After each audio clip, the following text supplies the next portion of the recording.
Listen carefully, because one of the most shocking stories in hip-hop right now isn't coming from a studio session or a diss track.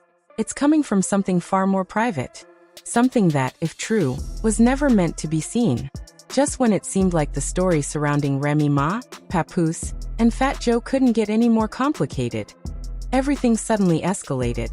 Reports have surfaced about alleged footage from a Miami hotel, grainy, unclear, but enough to spark serious speculation.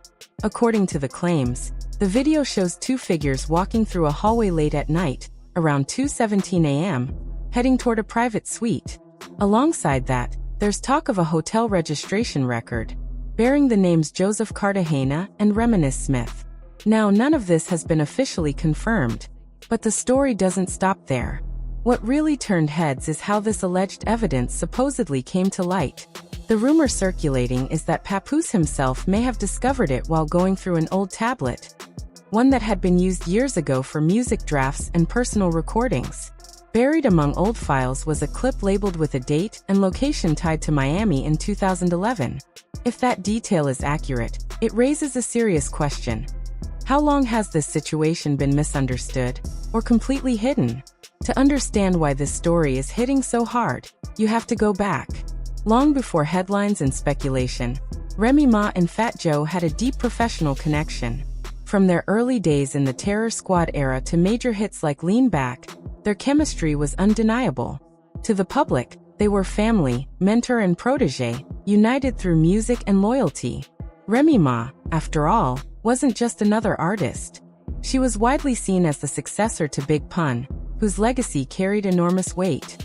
After Big Pun's passing in 2000, Fat Joe stepped in to help guide her career, offering opportunities and industry support at a critical time. Their bond, at least on the surface, was built on respect and shared history. But like many long-standing industry relationships, it also sparked quiet speculation over the years. Nothing proven, but enough to keep people talking. Fast forward to the mid-2000s. Terror Squad was at its peak, and Lean Back was dominating charts worldwide. Behind the success, though, insiders have occasionally hinted at tension within the camp. Not just creative disagreements, but complicated personal dynamics that never fully made it into the public eye. Still, nothing concrete ever surfaced. And eventually, life took a dramatic turn. In 2007, Remy Ma's legal troubles led to her incarceration. During that time, one narrative stood strong above all others: Papoose's loyalty. He became known for standing by her side, publicly and consistently, even marrying her while she was still behind bars. For many fans, their relationship became a symbol of commitment and patience in an industry where those qualities often feel rare. But now, years later, some are revisiting that period with fresh questions.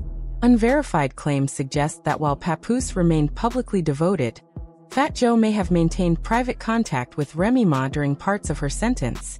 Again, there's no confirmed proof of anything beyond support and friendship, but the rumors have resurfaced in light of the recent speculation.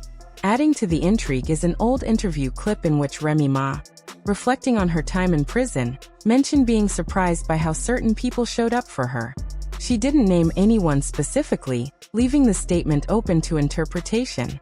At the time, it didn't raise eyebrows. Now some are reanalyzing every word. The alleged Miami footage is what truly reignited everything. According to sources, the clip shows Fat Joe entering a hotel suite first, with Remy Ma following shortly after. No entourage. No visible staff. Just the two of them. What happened next remains entirely speculative. There are also claims of a second file, supposedly labeled Room 714 Full, though no verified version of this footage has been publicly released. Without confirmation, it remains part of the rumor cycle rather than established fact. Still, the story gained momentum online. As whispers spread across social media, fans began revisiting old interviews, performances, and behind-the-scenes footage. Comments that once seemed harmless started to feel different under a new lens. A joke here, a glance there. Suddenly everything was being reinterpreted. At the same time, reactions, or the lack of them, only added fuel to the fire. Remy Ma's social media activity reportedly shifted, with fewer personal posts and a more reserved tone. Fat Joe, usually outspoken, remained noticeably quiet. And Papoose? His silence stood out the most. For someone known for expressing himself through words, choosing not to speak publicly can send a message of its own.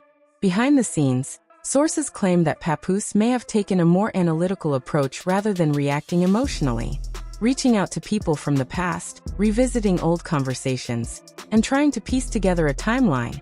If true, it would be consistent with someone seeking clarity rather than confrontation. Meanwhile, the internet did what it always does. Speculation turned into trending topics. Old clips resurfaced.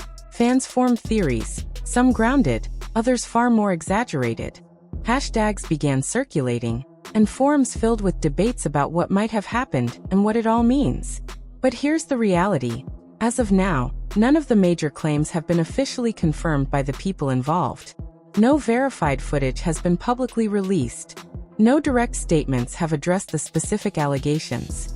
And without that, everything remains in the realm of speculation. That hasn't stopped the conversation though, because at its core, this story isn't just about rumors. It's about perception. For years, Remy and Papoose represented something rare. A relationship that seemed to defy the usual patterns of the industry. Loyalty, patience, and resilience became part of their public image. Fat Joe, on the other hand, has long been viewed as a respected figure in hip-hop. A mentor, a businessman, someone who helped shape careers and maintain connections. So when a story emerges that challenges those narratives, it naturally captures attention. But it's also important to stay grounded. In an era where information spreads instantly, not every claim holds up under scrutiny. Old clips can be taken out of context. Unverified sources can create compelling, but misleading, stories. And once a narrative gains traction, it can be difficult to separate fact from fiction. That's where things stand right now. There are questions, but very few confirmed answers. Was the Miami footage real? If so, what does it actually show? Were there deeper dynamics between these individuals beyond what the public saw? Or is this simply another case of speculation being amplified by social media? Until there's clear, direct information from credible sources, or from the people involved themselves, those questions remain open. What's certain is this: the situation has reminded everyone how quickly a long-standing image can be challenged. Whether the claims turn out to be true, exaggerated, or completely false, the impact of the conversation is already being felt. Fans are watching closely. The industry is paying attention. And the people at the center of it all have yet to fully respond. So now, the story sits in a strange place, half rumor, half reality, waiting for clarity. And that leaves one final question hanging in the air. Is this a misunderstanding that spiraled out of control? Or is there more to the story that hasn't come to light yet?